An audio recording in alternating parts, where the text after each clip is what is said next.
अवतार मेहर बाबा की जय। अवतार मेहर बाबा की जय। अवतार मेहर बाबा की जय।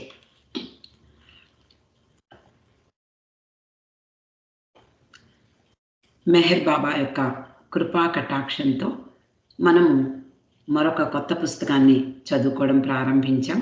అది జాయస్ పాత్, ఆనందకరమైన మార్గం. ప్రేమ ఉన్నప్పుడు సత్య మార్గము ఆనందకరమవుతుంది అనేటటువంటి సూక్తితో ఈ పుస్తకానికి పేరు పెట్టబడింది.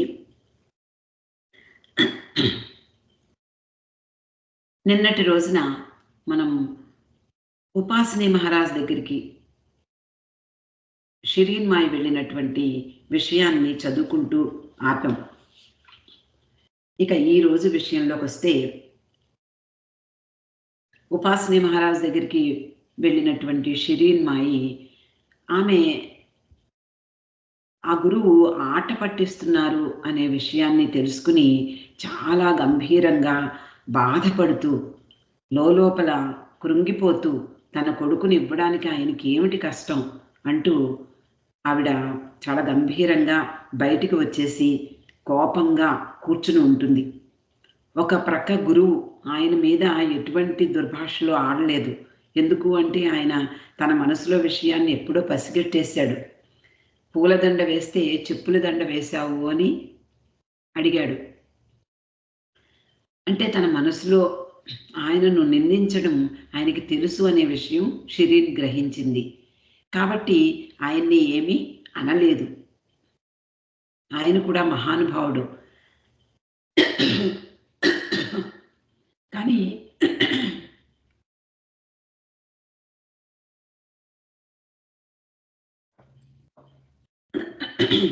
కానీ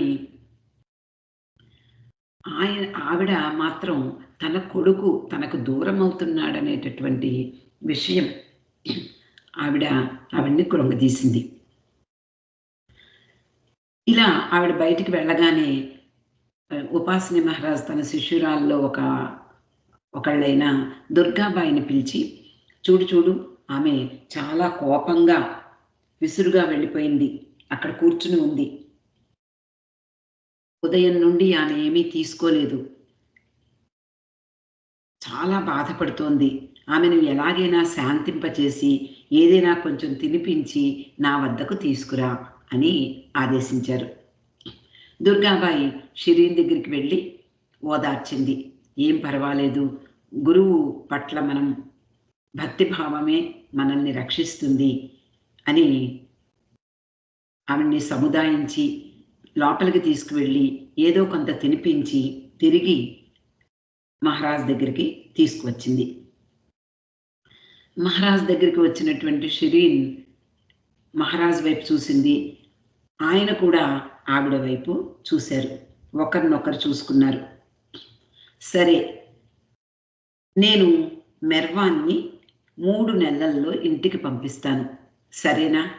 తృప్తిగా ఉందా అని అడిగారు మహారాజ్. షిరీన్ ఆయన కళ్ళల్లోకి సూటిగా చూసింది. ఏమిటి, ఇది అబద్ధం కాదు కదా, ఇది అసత్యం కాదు కదా అన్నట్లుగా చూసింది. తృప్తిగా తలాడించింది, ఇంటి ముఖం పట్టింది. ఆమె తిరిగి వెళ్ళేటప్పుడు మహారాజ్ తన కుటీరం నుండి బయటకు వచ్చి నిలబడి ఆమె టాంగా ఎక్కి వెళ్ళే వరకు అక్కడే ఉన్నారట.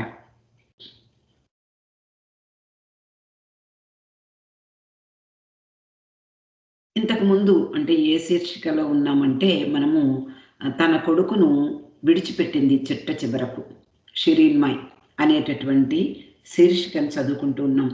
దీని గురించి మణి తన గాడ్ బ్రదర్లో ఒక అందమైనటువంటి విషయాన్ని చెప్పింది. గాడ్ బ్రదర్లో ఆవిడ రాసినటువంటి విషయాన్ని ఇక్కడ పొందుపరిచారు. మణి ఇంట్లో అంటే మణి, షిరీన్ మాయి, అలాగే షిరియార్జీ ఉన్నటువంటి ఇంట్లో మిగిలిన పిల్లలందరూ కూడా, మగపిల్లలందరూ కూడా బాబాను అనుసరిస్తూ మెహరాబాద్లో ఉంటూ ఉండేవారు. ఎప్పుడైనా ఏదైనా పని మీద బాబా పంపిస్తే వాళ్ళు వచ్చి ఆ పనిని నెరవేర్చి మళ్ళీ తిరిగి బాబా దగ్గరికి వెళ్ళిపోయేవారు. ఇలా సాగుతోంది. మణి ఉంది. ఆ ఇంట్లో ఎప్పుడూ తలుపు తాళం వేసినటువంటి ఒక బీరువా ఉందిట. ఎప్పుడు తాళం వేసే ఉంటుంది. దాన్నెప్పుడు తీసినట్లుగా మణి గమనించలేదు. ఆ సమయంలో కొంచెం పెద్దదయింది. స్కూలుకి వెడుతున్నటువంటి సమయం. అంటే ఆవిడకి 10 సంవత్సరాలొచ్చాయి. ఒకరోజు స్కూల్ నుండి అనుకోకుండా త్వరగా వచ్చింది. త్వరగా విడిచిపెట్టారు. త్వరగా వచ్చేసింది ఇంటికి. ఎక్కడ అంతటా నిశ్శబ్దంగా ఉంది. ఎక్కడా మాట వినపడటం లేదు. నెమ్మదిగా అడుగులు వేసుకుంటూ లోపలికి వెళ్ళి తొంగి చూసింది. ఎక్కడైతే తాళం వేసి ఉన్నటువంటి బీరువా ఉందో అది ఓపెన్ చేసి ఉంది. దాని కింద షిరీన్‌మయి కూర్చుని ఉంది. ఆమె ఒళ్ళో బట్టలు ఉన్నాయి. అవి మెర్వాన్ బట్టలు. చిన్నతనంలోనూ కొంచెం పెద్దయ్యాక అవి ఎప్పుడొస్తాడా కొడుకని ఒక్కొక్కప్పుడు వేచి ఉండే సమయంలోనూ ఆయన కోసం కొన్నటువంటి బట్టలు. అవన్నీ ఒళ్ళో వేసుకుని షిరీన్‌మయి దుఃఖిస్తోంది. కన్నీరు కారుస్తోంది. అది చూసింది మణి. ఇదేమిటిది కొత్తగా ఎప్పుడూ అమ్మ కన్నీళ్లు పెట్టడం నేను చూడలేదే అని భయపడింది. మణి తల్లి ఏడవడం అంతకు ముందెన్నడూ చూడలేదు. మణి రావడం చూసి షిరీన్‌మయి కళ్ళు తుడుచుకుని మామూలుగా బట్టలన్నీ పక్కన పెట్టేసి మామూలుగా లోపలికి వచ్చేసింది. మర్నాడు మణి మెల్లగా మళ్ళీ తొంగి చూసింది. బీరువా తెరిచి ఉంది. తాళం వేసి లేదు. అరే! బీరువా తెరిచి ఉందే, ఒక్కసారి ఏముంటుందో చూద్దాము అని చెప్పి తొంగి చూసింది బీరువాలోకి. ఖాళీగా ఉంది. షిరీన్ బాబా దుస్తులు ఆయనను ప్రేమించే వారందరికీ ఇచ్చేసింది అని గ్రహించింది ఆ చిన్న వయసులో. అక్కడ బాబాను ఆదరించేవారు ఉన్నారు. ఆ సమాజంలో, ఆ సంఘంలో, ఆ చుట్టుపక్కల ప్రాంతాలన్నీ కూడా బాబాను అభిమానించేవాళ్ళు. అలాగే అంటే అవతార పురుషుడని ఎవరూ గ్రహించలేకపోయినా, ఆయన చిన్నప్పటి నుండి కూడా తెలిసినటువంటి ప్రజానీకం అంతా కూడా అప్పుడప్పుడు ఇంటికి రావడము, లేపోతే ఆయన ఈ బాబాజాన్ ముద్దు పెట్టుకున్నప్పుడు ఆ స్థితిలో ఉన్నటువంటి బాబాను చూసి పిచ్చి పట్టిందని, అయ్యో పాపమని ఇలా వచ్చేవాళ్ళు కూడా చాలామందే ఉన్నారు. అలా బాబాను ప్రేమించే వాళ్ళ కొంతమందికి ఈ దుస్తులన్నీ ఇచ్చేసింది అని మణి గ్రహించింది. కానీ అవి మాత్రం వాళ్ళకెంతో అపురూపమైనవి. చిన్నతనంలో బాబా వేసుకున్న దుస్తులు వాళ్ళెంతో ఆనందంగా, అపురూపంగా దాచుకున్నారు. అప్పుడు తన తల్లి ముందు రోజు కన్నీటితో వీడ్కోలు చెప్పింది అని మణి గ్రహించింది. అంటే దుస్తులన్నీ ఒళ్ళో వేసుకుని కన్నీరు కార్చి అవన్నీ కూడా ఎవరికో ఇచ్చేసింది అని తెలియగానే మణి అనుకుంది, ఓహో! తన కొడుకుని ప్రపంచానికి ఇచ్చివేసింది. అలా కన్నీటితో వీడ్కోలు చెప్పింది అన్నట్లుగా గ్రహించవచ్చు అని మణి చెప్తోంది. మెర్వాన్ అనేక ప్రదేశాలు అప్పటికే అంటే ఉపాసనీ మహారాజ్ ఆశ్రమంలో నుండి అంటే ఇది 1900 ఆల్మోస్ట్ 20 సంవత్సరం. మెర్వాన్ అనేక ప్రదేశాల్లో తిరుగుతూ మధ్యలో పూనాలోని తన ఇంటికి వస్తూ ఉండేవారు. భగవద్ అనుభవం పొందిన కొన్ని సంవత్సరాల తర్వాత మెర్వాన్ని షిరీన్ తమ కళ్ళు దుకాణంలో పని చేయమని నియోగించింది. ఎలాగో ఒప్పించింది. తల్లి మాట కాదనలేక, సరే అమ్మా నేను కళ్ళు దుకాణానికి వెళ్ళి ప్రతిరోజు పని చేస్తాను అంటే, ఆ విధంగానైనా తన కొడుకు తన మాట వింటాడు, తన ఇంట్లో ఉంటాడు అని భావించింది ఆవిడ. అలా ప్రతిరోజు తండ్రితో పాటు కళ్ళు దుకాణానికి వెళ్ళి పనిచేసేవాడు బాబా.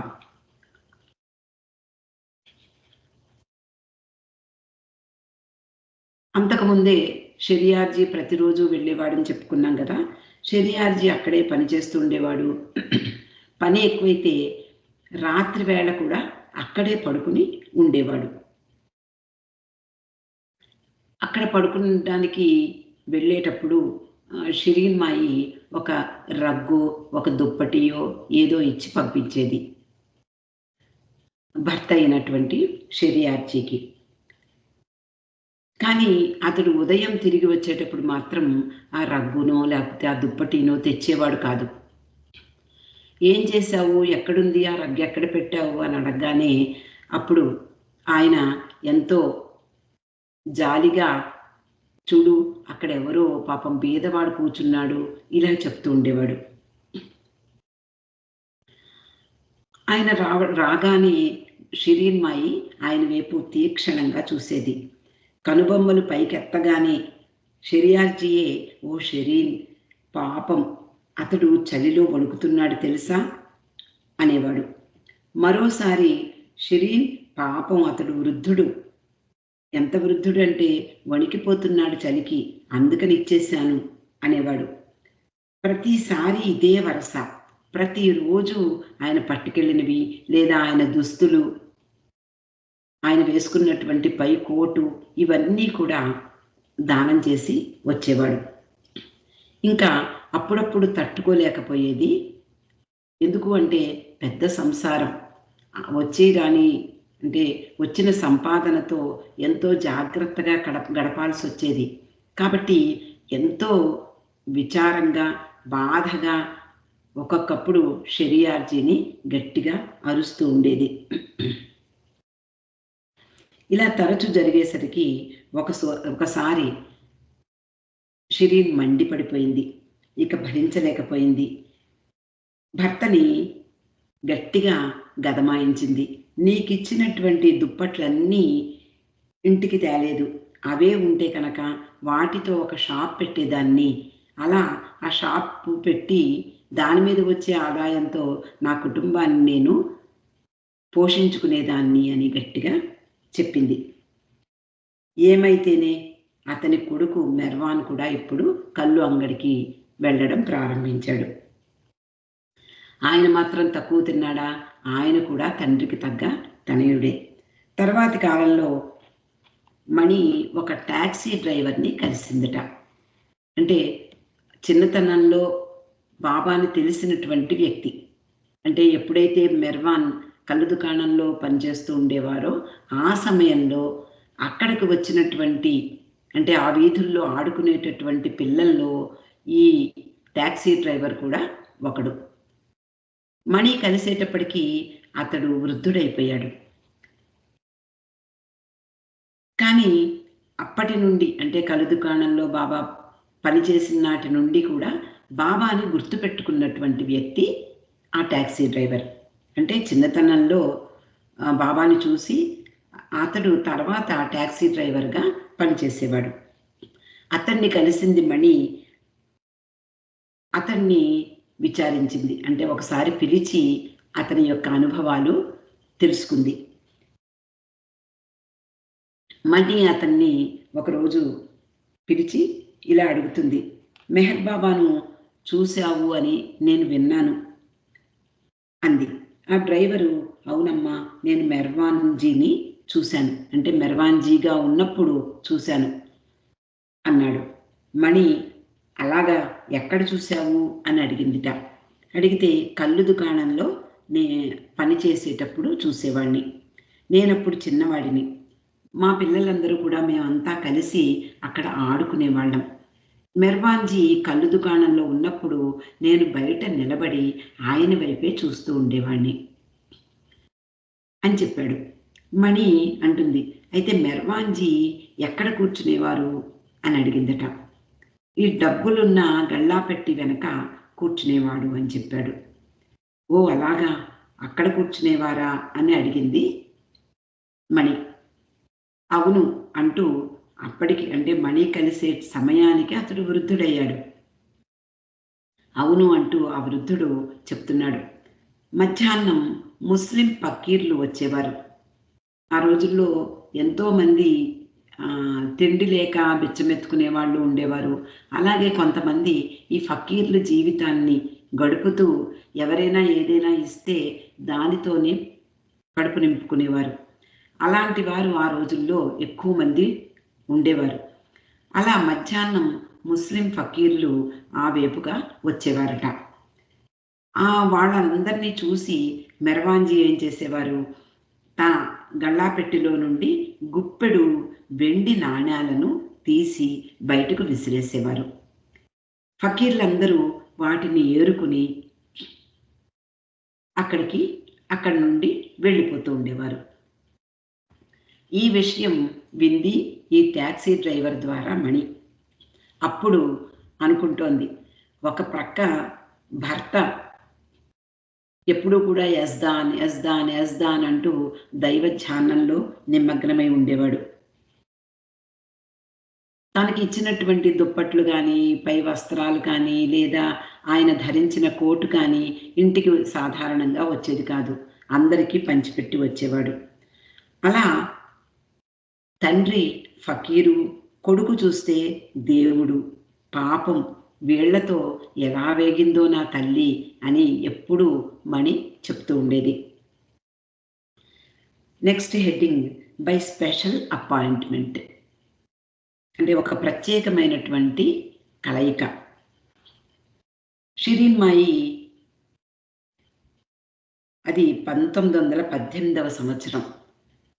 అప్పటికి కుటుంబంలో చిన్నవాడైనటువంటి ఆదికి 4 సంవత్సరాలు. ఆ సమయంలో మణి గర్భంలో ఉంది. మెర్వాన్ వారితో పంప్కిన్ హౌస్లో వస్తూ పోతూ ఉండేవాడు. అంటే మణి జన్మించిన నాటికి వీళ్ళందరూ కూడా పంప్కిన్ హౌస్లో ఉండేవారు. షిరీన్ నెలలు నిండిన తర్వాత హాస్పిటల్లో చేరింది. షెరియార్జీ, మెర్వాన్ ఇంట్లో ఉండేవారు.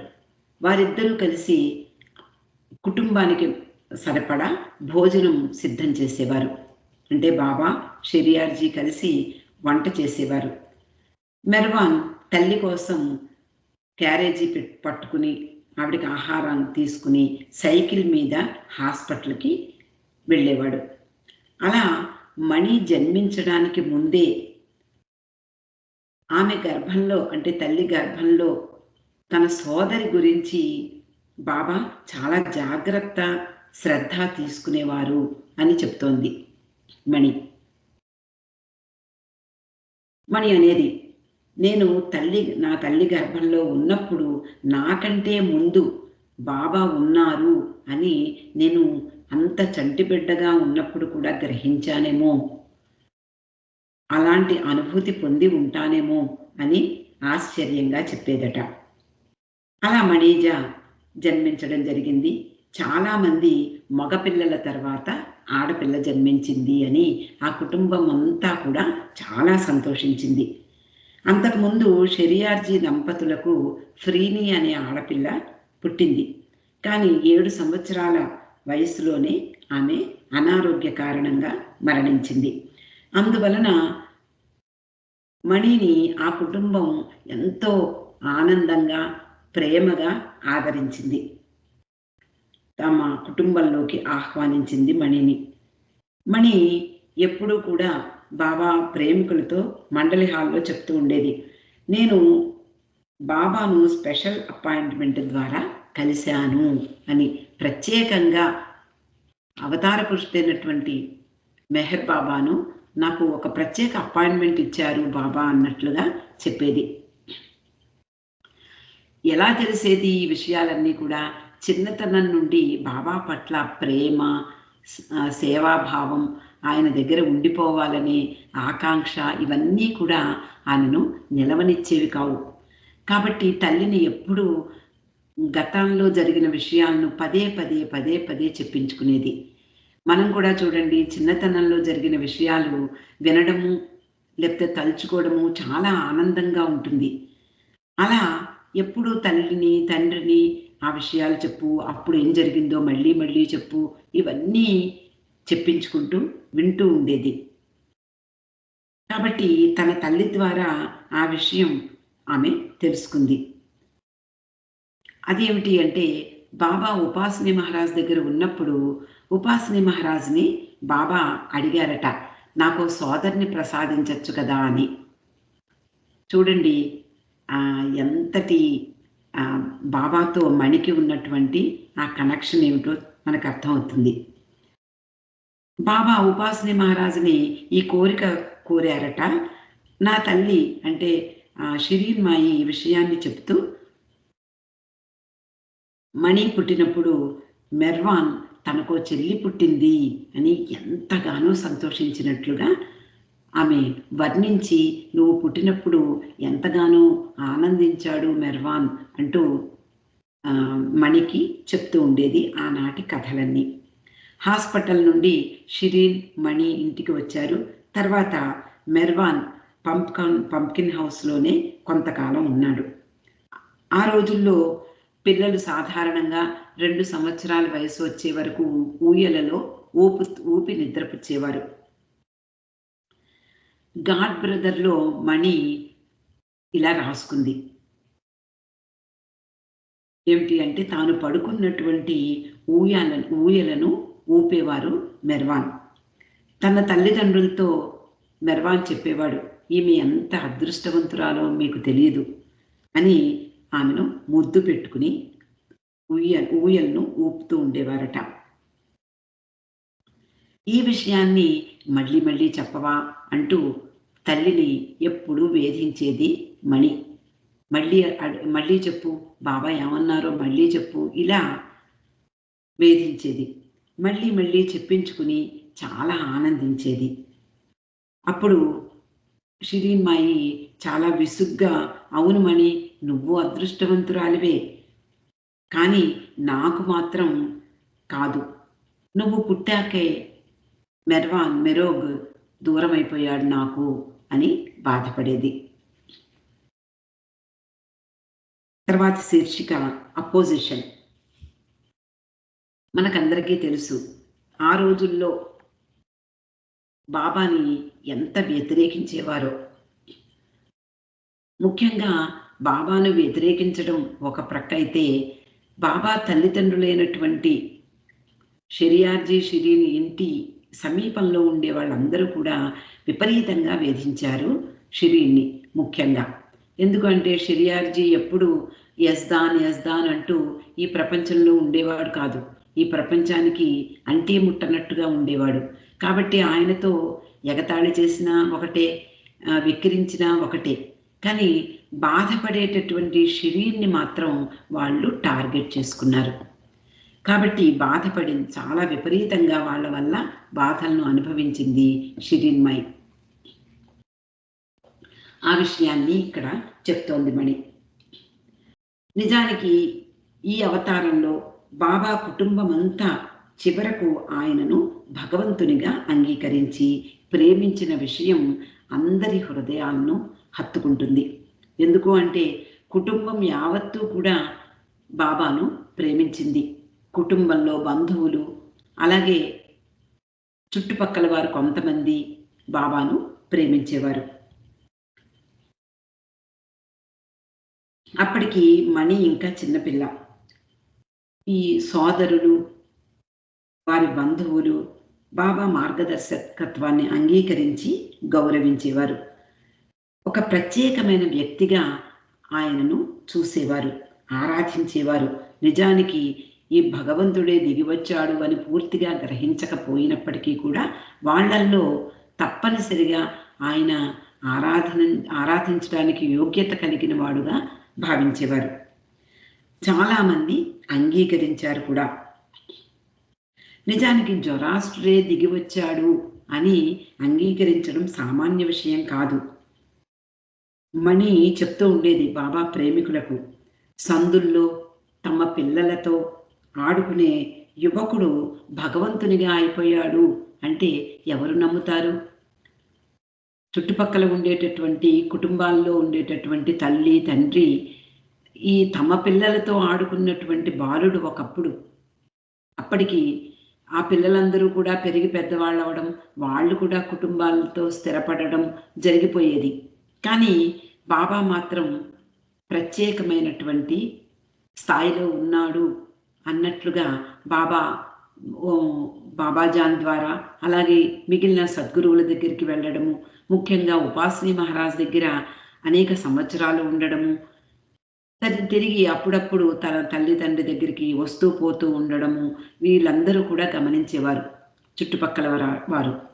వాళ్ళందరూ నిజానికి తమ పిల్లలతో చిన్నతనంలో బాబా ఆడుకునేవారు. అలాంటి తమ పిల్లలతో ఆడుకునేటటువంటి ఒక బాలుడు హఠాత్తుగా దైవం అయిపోతాడా అన్నట్లుగా వాళ్ళు ఆశ్చర్యాన్ని వ్యక్తం చేసేవారు. చాలా సాధారణంగా నమ్మేవారు కాదు. కానీ కొద్దిమంది అదృష్టవంతులు ఉన్నారు. బాబాను ఆరాధించడానికి అంగీకరించి, దైవంగా అంగీకరించి ఎంతో ప్రేమగా ఆయనను రిసీవ్ చేసుకునేవారు. మణి అంటోంది, తమ పిల్లలతో ఆడుకుని యువకునిగా, భగవంతునిగా అంగీకరించడం, యువకుడైనటువంటి బాబాను భగవంతునిగా అంగీకరించడం సామాన్య విషయం కాదు. అయితే మొత్తం బాబా కుటుంబం మాత్రం ఆ అదృష్టం దక్కించుకుంది. బాబా కుటుంబం అంతా కూడా బాబాను ప్రేమించింది. కానీ అదే సమయంలో జొరాస్టర్ సంఘంలో, జొరాస్టర్ వాళ్ళందరూ కూడా చుట్టుపక్కల ఉండేవారు. వాళ్ళు బాబా పట్ల తీవ్ర వ్యతిరేకతను ప్రకటించేవారు. ఎప్పుడైతే బాబాను ఆదరించి ప్రేమించే వాళ్ళు ఉన్నారో వీళ్ళను వ్యతిరేకించేవారు చాలామంది ఉన్నారు. మణి చిన్నతనంలో ఒక బొమ్మతో ఆడుకోవడం అనేది సామాన్యం. పిల్లలు బయట కూర్చుని వాళ్ళకు ఉన్నటువంటి బొమ్మలతో ఆడుకుంటూ ఉంటారు. అలాగే మణి కూడా చిన్నతనంలో ఒక బొమ్మను ఒళ్ళో పెట్టుకుని ఎంతో ఇష్టంగా ఆ బొమ్మతో ఆడుకుంటూ ఉండేది. ఆ బొమ్మను చూసి అటు ఇటు వెళ్ళేవాళ్ళు సాధారణంగా చిన్నపిల్లల్ని పలకరిస్తూ, ఎవరిచ్చారు ఆ బొమ్మని, నాకు ఇస్తావా, ఇలా అడుగుతూ ఉంటాం. అలా అక్కడ వాళ్ళందరూ కూడా మణిని పలకరిస్తూ, ఎవరిచ్చారు ఈ బొమ్మని నీకు అని అడిగేవారు. దేవుడు అని చెప్పేదట. వాళ్ళు అర్థం కాక, స్వర్గంలో ఉంటాడే ఆ దేవుడా అని అడిగేవారు. కాదు అహమ్మద్ నగర్లో ఉంటాడే ఆ దేవుడు అని చెప్పేది. ఈ విషయాన్ని మణి గుర్తు చేసుకుంటూ మండలి హాల్లో వివరంగా చెప్పింది. నిజానికి నేను చెప్పిన విషయం వాళ్ళు గంభీరంగా తీసుకుంటే వాళ్ళు ఎంత షాక్ అవుతారో ఇప్పుడు నాకు గుర్తుకు వచ్చినప్పుడల్లా ఆశ్చర్యం కలుగుతూ ఉంటుంది అని చెప్తూ ఇలా అంటుంది. నేను నా అన్నయ్య మెర్వాన్ని దేవునిగా భావిస్తున్నానని వాళ్ళు నిజంగా కనుక గ్రహిస్తే వాళ్ళు ఎంత షాక్ అయ్యేవారు. బాల్యం నుండి వాళ్ళ కళ్ళ ముందు పెరిగినటువంటి వ్యక్తి మెర్వాన్ తమ పిల్లలతో ఆడుకునేవాడు, గాలిపటాలు ఎగరవేసేవాడు, స్కూలుకు వెళ్ళేవాడు, తోటి వారితో గోళీలాడేవాడు. గత అవతారాలైనటువంటి రాముడు, కృష్ణుడు, క్రీస్తు వారిలాగే మెర్వాన్ కూడా అవతార పురుషుడు అంటే నిజానికి వాళ్ళు ఎంత షాక్ అవుతారు. నిజం ఒప్పుకుంటారా? ఒప్పుకోరే. వాళ్ళు నిజంగా వీళ్ళందరూ కూడా ఆనాటి రాముడే, కృష్ణుడే, జొరాస్టరే మళ్ళీ అవతరించాడు అని ఈ కుటుంబం యావత్తు తెలుసుకున్న విషయం వాళ్ళు కనుక గ్రహిస్తే వాళ్ళ భావాలు ఎలా ఉండేవో అని ఆశ్చర్యంగా చెప్తూ ఉండేది. కానీ కాలం గడిచే కొలది మెర్వాన్ నిజంగానే అలా గ్రహిస్తున్నారు.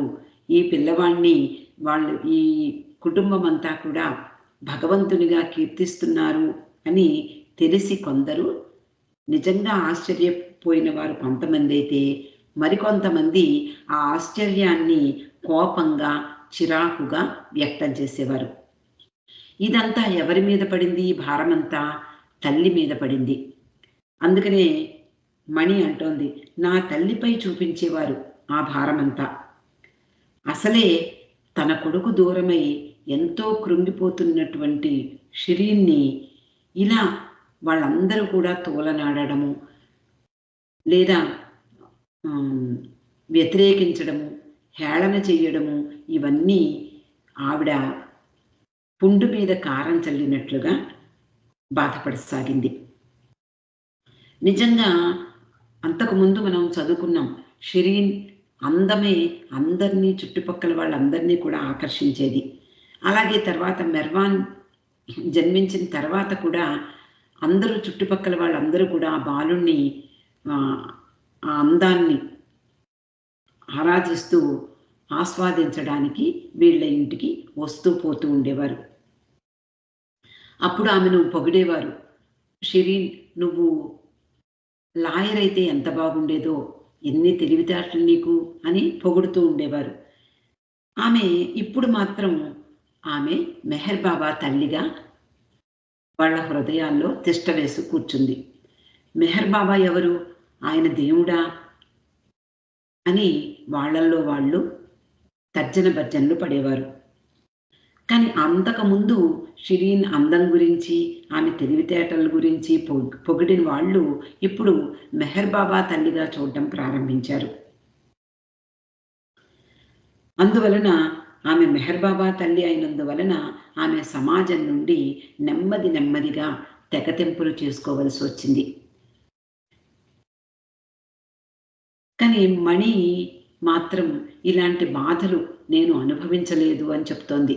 నాకేమీ తెలీదు, వాళ్ళు ఏమనుకుంటున్నారో, వాళ్ళు ఎగతాళి చేస్తే నాకు తెలిసేది కాదు అని చెప్తూ, నాకు ఎటువంటి ఇబ్బంది కలగలేదు అలాంటి వాళ్ళ వల్ల అని చెప్పేది. కానీ తన తల్లి గురించి పదే బాధపడేది. ఎదురుగుండా చూస్తూ ఉండేది ఆమె బాధపడడం. కాబట్టి తన తల్లి అనుభవించినటువంటి భయంకరమైనటువంటి అవమానాలు, తర్వాత తిరస్కరణలు కళ్ళారా చూసింది. కాబట్టి ఎంతో తల్లి గురించి బాధపడుతూ ఉండేది. నిజానికి మణి చెప్తోంది, ఆయన దగ్గరకు వెళ్ళడము అంటే ఆయనకు దగ్గరవడము, ఆయనను అభిమానించడము, ఆయనను ప్రేమించడము, ఆయనను ఆరాధించడము, ఇవన్నీ తల్లిదండ్రులు ప్రేమికులుగా ఉండడం అనేది చాలా అసాధారణమైనటువంటి విషయం. అంత సులభం కాదు. అంతేకాకుండా బాబాకు దగ్గరైనటువంటి సన్నిహిత ప్రేమికులకు ఎంత నష్టం జరిగిందో, లేదా ఎంత బాధపడేవారో ఇవన్నీ కూడా మనం చూస్తూ ఉంటాం. వాళ్ళల్లో ఉండేటటువంటి నిరాశ, బాబా దగ్గరికి వచ్చి ఎంతోమంది బాబా ఆశీర్వాదం తీసుకుని, ఆశీర్వాదం ఇవ్వమని చెప్పి బలవంతంగా తీసుకుని వెళ్ళిన వాళ్ళు, ఆశీర్వాద ఫలితంగా వాళ్ళు ఎంత ఘోరంగా ఈ సమాజంలో దిగజారిపోయారో మనం లార్డ్ మెహర్ ద్వారా విన్నాం. అలాగా బాబా సన్నిహితులైనటువంటి కుటుంబాలు ఎన్నో కూడా చితికిపోయాయి. అంటే వాళ్ళకున్నటువంటివన్నీ కూడా తీసేసి, వాళ్ళ సంస్కారాలన్నీ కూడా తీసివేసే ప్రక్రియలో బాబా కొంతమందిని చూసేవారు. వాళ్ళందరినీ చూస్తే వీళ్ళందరూ కూడా భయపడిపోయేవారు. అమ్మో, ఆయన దగ్గరికి వెడితే ఇలా సర్వనాశనం అయిపోతారేమో, ఇలాంటి భయాలు కూడా వాళ్ళల్లో ఉండేవి. ఇవన్నీ కూడా వీళ్ళందరూ కళ్ళారా చూశారు. మణి మొదలైన వాళ్ళు, అలాగే బాబా కుటుంబ సభ్యులు కానివ్వండి, ఇవన్నీ బాబాను ఆశ్రయించినటువంటి వాళ్ళు కొంతమంది బాబా ప్రేమికులు, బాబా సన్నిహితులు ఏ విధంగా తమకున్నవన్నీ పోగొట్టుకునేవారో ఇవన్నీ కూడా కళ్ళారా చూసేవారు. అందువలన మిగిలిన వాళ్ళు అంటే వ్యతిరేకించే వాళ్ళు ఎలాంటి భావాలతో ఉండేవారో వీళ్ళు గ్రహించేవారు. వ్యతిరేకించేవారంతా చాలా వరకు ఎలాంటి దురుద్దేశము ఉండేది కాదు. మణి చెప్తోంది, వాళ్ళల్లో వీళ్ళను హింసించాలనే దురుద్దేశం ఉండేది కాదు. కానీ బాబాను అంగీకరించలేక ఆ ఫ్రస్ట్రేషన్ వీళ్ళ మీద కోపంగా, ముఖ్యంగా షిరీన్ మాయ్ మీద కోపం ప్రదర్శించేవారు. అలాగే నిర్లక్ష్య భావం చూపించేవారు. షిరీన్పై మణి చెప్తోంది, షిరీన్పై వాళ్ళు తీవ్ర వ్యతిరేకతనేమీ వ్యక్తం చేయలేదు. ఏమని, పోనీ ఉమ్ము వేశారా ఆవిడ మీద, చీ నువ్వు ఇక్కడ ఉండడానికి వీల్లేదు అని ఎక్కడికైనా పంపించేశారా, అలాంటిది ఏమీ జరగలేదు అని చెప్తోంది. షిరీన్పై ఉమ్ము వేయలేదు, కొట్టలేదు, ఆమెను తరిమి వేయలేదు. కానీ వాళ్ళ వ్యతిరేకత మరొకలా ఉండేది. ఎలా ఉండేదట? వ్యంగ్యంగా మాట్లాడేవారు. కనికరం లేకుండా చూడడం షిరీన్ మనసులో విపరీతమైనటువంటి గాయం చేసింది. అయినా సంఘంలో జరిగే అన్ని సందర్భాలకు, పెళ్ళిళ్లకు, పేరంటాలకు షిరీన్ని పిలుస్తూ ఉండేవారు. ఒక ప్రక్కన ఆమెను వ్యతిరేకిస్తూనే, ఆమె పట్ల వ్యంగ్యంగా మాట్లాడుతూనే ఉండేవారు. కానీ ఒక ప్రక్క సంఘంలో జరిగే ప్రతి పండుగకు లేదా పేరంటానికి ఆవిడ్ని పిలిచేవారు. పెళ్ళిళ్ళకు కూడా పిలుస్తూ ఉండేవారు. కానీ అక్కడకు ఆమె వెడితే మాత్రం ఎంతటి నిర్లక్ష్యానికి గురయ్యేదో, ఆమె మళ్ళీ వెళ్ళకూడదు అని నిర్ణయించుకునేలా చేసింది. ఆమెను నిర్లక్ష్యం చేసేవారు. ఎవ్వరూ మాట్లాడేవారు కాదు. అందువలన ఇతర కుటుంబ సభ్యులతో మణిని మాత్రమే పంపించి తాను ఇంట్లో ఉండిపోయేది షిరీన్. మణి చిన్నది కాబట్టి ఎక్కడికైనా వెళ్ళమంటే ఎగురుకుంటూ తనకున్నటువంటి మంచి గౌను వేసుకుని బంధువులతో ఆయా పెళ్ళిళ్లకు, పేరంటాలకు వెడుతూ ఉండేది. పెళ్ళిళ్ళకు వెడితే మంచి భోజనం దొరుకుతుందని మణి ఆనందంగా వెళ్ళి అక్కడ తనకి నచ్చినవన్నీ శుభ్రంగా తినేది. తమాషాగా పెళ్లి బాజాలు మోగుతూ ఉంటే అక్కడే ప్రక్కనే ఉండి పిల్లలు ఎలా ఆనందిస్తారో పెళ్ళిళ్ళల్లో అలా మణి కూడా ఆనందించేది. ఒకవేళ షిరీన్ ఎక్కడికైనా షాప్లోకి వెళ్ళినా లేదా ఒక బేకరీకి వెళ్ళినా, ఇంట్లో పని నిమిత్తము లేకపోతే వెచ్చాలు తెచ్చుకునేందుకు వెళ్ళినా అక్కడ వాళ్ళందరూ కూడా కొంత ఆమె పట్ల నిర్లక్ష్యాన్ని వ్యక్తం చేసేవారు. ఎవరైనా కనపడితే బాగున్నావా అని అడగడానికి బదులు వాళ్ళందరూ మాట్లాడుకునే మాటలన్నీ టక్కుమని ఆపేసేవారు ఆవిడ రాగానే. ఆ తర్వాత ముఖం ముడుచుకుని వాళ్ళల్లో వాళ్ళే నెమ్మదిగా మాట్లాడుకునేవారు. ఇలాంటి వ్యతిరేకత ఎలా నిజానికి మనం కూడా అలాంటి వ్యతిరేకతను భరించలేం. కానీ షిరీన్ తన కొడుకు వల్ల ఇలాంటి వ్యతిరేకతను భరించవలసి వచ్చింది అని బాధ మాత్రం ఆవిడలో నిండుగా ఉండేది. అందరూ ఆమెను చూడగానే ఒక్క క్షణం నిశ్శబ్దమైపోయేవారు. ఆమెను పట్టించుకోకుండా తర్వాత నెమ్మదిగా వాళ్ళ మాటల్లో దిగేవారు. వీధిలో కనపడితే తల మాత్రమే ఊపేవారు. కానీ ఆదరంగా పలకరించేవారు కాదు. ఇంటికి వచ్చేవారు కాదు. అగ్ని దేవాలయం వద్ద, అంటే జొరాస్ట్రియన్ల యొక్క దేవాలయమైనటువంటి అగ్ని దేవాలయం వద్ద కూడా పరిస్థితి ఇలాగే ఉండేది. తన ప్రియమైనటువంటి కుమారుడు నిందల పాలవుతున్నాడు అనేది ఆ తల్లి హృదయం తట్టుకోలేకపోయేది. దాని ఫలితంగా షిరీన్ మాయి అంతటా తిరస్కరణకు గురైంది. బాబాను వ్యతిరేకించడమే కాకుండా బాబా కుటుంబాన్ని కూడా వేదన కలిగించేవారు చుట్టుపక్కల వారు. నిజానికి అందం ఉండి, తెలివితేటలు ఉండి, గర్వంగా భావించేటటువంటి షిరీన్కి మాత్రం ఇది తల కొట్టేసినట్లుగా అయిపోయింది. అత్యంత వాళ్ళు చూపించేటటువంటి ఆ నిరాదరణ అనేది ఆమె తట్టుకోలేకపోయేది. షిరీన్ పైకి కనిపించకపోయినా నెమ్మదిగా అజ్ఞాతంలో ఉండిపోసాగింది. అంటే పైకి మాత్రం అలా కనిపించేది కాదు. కానీ ఎక్కడికైనా వెళ్ళాలన్నా లేకపోతే ఈ పెళ్ళిళ్లకు, పేరంటాలకు వెళ్ళాలన్నా ఆమె తప్పించుకు తిరిగేది. ఏదో ఒక వంక పెట్టేది. వాళ్ళ చుట్టుప్రక్కల అందరూ కూడా క్రైస్తవులు ఉన్నారు, మద్రాసీలు ఉన్నారు, అలాగే మహమ్మదీయులు ఉన్నారు, చాలామంది పార్సీలు, ఇరానీలు ఉండేవారు. ఇరుగు పొరుగున వాళ్ళందరూ కూడా ఉండేవారు. జొరాస్ట్రియన్లే కాదు, ఇతరులు కూడా షిరీన్ ఎక్కడికి వెళ్ళినా శత్రువుల్లా ఎదురయ్యేవారు. షిరీన్ అబ్బా ఎందుకు వెళ్ళాను ఇక్కడికి అనుకునేది. కొందరు ఇరానీలు ఆమె పట్ల ఆప్యాయత, సానుభూతి లోపల ఉన్నప్పటికీ కూడా బయటకు వ్యక్తం చేసేవారు కాదు. ఎందుకు అంటే ఇతరులు వాళ్లను కూడా అలా హేళన చేస్తారేమోనని భావించేవారు.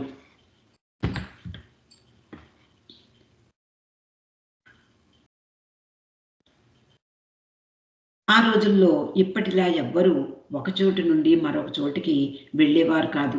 మనకి ఇష్టం లేని ప్రాంతం నుండి మరొక ప్రాంతానికి మనం వలసలు వెళ్ళిపోతూ ఉంటాం ఈ రోజుల్లో.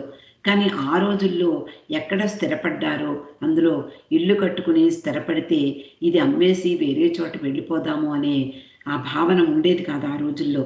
కాబట్టి ఎక్కడ స్థిరపడ్డారో అక్కడే ఉండిపోయేవారు.